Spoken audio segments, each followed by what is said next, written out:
Robert F. Kennedy Jr. fired more than 1,000 people from the Department of Health and Human Services. The CDC was especially impacted. This comes as part of a wave of shutdown-related layoffs and as Trump and RFK Jr. continue to undermine the CDC's scientific integrity and politicize vaccine policy and basic public health measures meant to keep Americans safe. But just hours before those firings, Trump had a doctor's appointment at Walter Reed Hospital, his second physical this year. According to his physician, Trump's apparently in exceptional health. He also wrote this: in preparation for upcoming international travel, President Trump also received preventative health screenings and immunizations, including annual flu and updated COVID-19 booster vaccinations. So apparently, Trump does believe vaccines are safe and effective, especially the one that he helped get for us all. So join us now is Brandy Zadrozny, senior enterprise reporter for MSNBC. So, Brandy, are you surprised that Donald Trump was willing to let his immunizations be public record? He loves vaccines. He loves lots of vaccines, not all of them. He sort of picks and chooses based on not real things, which ones he wants to get and which ones he doesn't. He is so proud, as he should be, of Operation Warp Speed. Right. It was a feat of engineering. That's what he should have gotten the Nobel for. Yeah, exactly. Truly, like a feat of engineering and ingenuity and organization and science all coming together to have like real results and save millions of lives. But he can't really run on that. He obviously still loves it. And so, yeah, he got a vaccine. That doesn't surprise me at all. Good for him. I'm glad he's a man of his age needs to be protected. Can I just say, I shared it with some friends who are Trump supporters, and they questioned the authenticity of the letter. Yeah. Isn't that incredible? And one even said to me, he goes, I don't think he knew that he even got the COVID booster vaccine, meaning the doctor gave him the shot not knowing that it was in there. They literally just slipped it in there. They do that at Walter Reed to presidents all the time. On a serious note, though, Brandy, how, I guess, scared should we be? 1,000 more people laid off in the dead of night. Already, they had kind of taken the chainsaw to our federal public health infrastructure. Where are we right now? I will say I started getting calls late last night from CDC folks, and these are among the most patient, thoughtful, scientific minds in the country, in the world. And people who are saying to me things like, we're effed, and the CDC is dead, the CDC is over. So, like, these are not hyperbolic people, and that is what they think. They think that they can no longer legitimize this organization, and it's done, and it's dead. I will say, initially, the offices that were cut included the Center for Immunization and Respiratory Diseases, all of the leadership office, all the leaders just cut.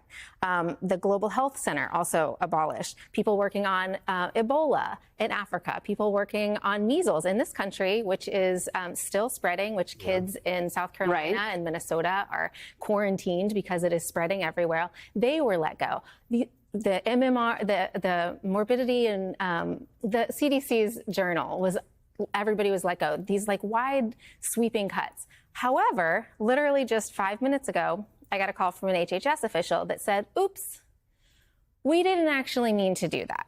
So about 50% of those people are about just any moment now about to get notices that say, y'all can come back, actually. What? They're going to be rehired. Literally. Didn't this happen before? A bunch of firings and they had to bring a lot of people back. It did happen. And so that's what I said to this official. I said, excuse me, sir.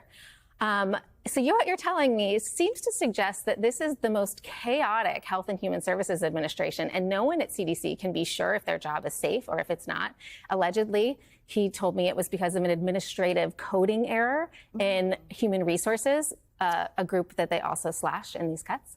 And so that is why. So we'll just have to see. As of now, most of these people are fired. As of tomorrow, maybe they'll all be hired back. You don't know with this administration. I think precision is generally a good thing when it comes to our Department of Health and Human Services and scientific leadership within the country, but it doesn't seem to be very well-run ship these days. Well, it's hard to say. On brand for the administration. But and it's hard to believe them because they lie a lot. They tell things, they say things that aren't true. They say that there's this overwhelming evidence that Tylenol in pregnancy causes autism, which just is not true. And so, there's a laundry list of things that they've lied to us about. So now that we're not sure, are they reacting to public pressure? Are they reacting to media attention about these sweeping cuts? Or is it really an administrative coding error? It's just impossible to say. Let me play for you Donald Trump on Thursday talking about his health, and then let's kind of talk a little bit about the conspiracy theories out there. But watch this.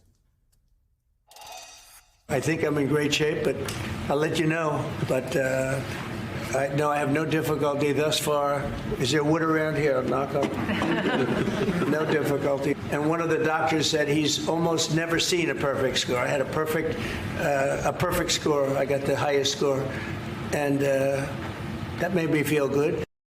So Trump's been claiming that he's healthy, although we've seen bruises on his hands. We've seen his swollen ankles. He's been seen dozing off a few times over the past couple weeks. We should note this was his second routine appointment this year to Walter Reed. We spent a lot of time talking about President Biden's health throughout the course of his term. He is the oldest president this country has ever had when he was sworn in, and we're a year into it, and his health seems to be taking a toll. I'm curious to get your thoughts, because I know you track this in social media world and what's kind of out there percolating around his health and how's he doing. I think also a lot of people were surprised a couple of weeks ago when J.D. Vance said, out of the blue, he's like, I'm ready to step in as president if need be. And everybody's like, well, wait a minute, that's a bit of a weird thing to say. I mean, this is an incredibly politically polarized time. And so especially what you see online is just the extremes of that. So during Biden's administration, people were on the right were saying that Biden had a body double, that he was dead, that it was weakened at Biden's, it was that sort of thing. But a lot of people actually believed that, right? That he wasn't just in ill health, he wasn't just very old, which he was, but that he was actually dead or had been replaced or that Obama was pulling the strings.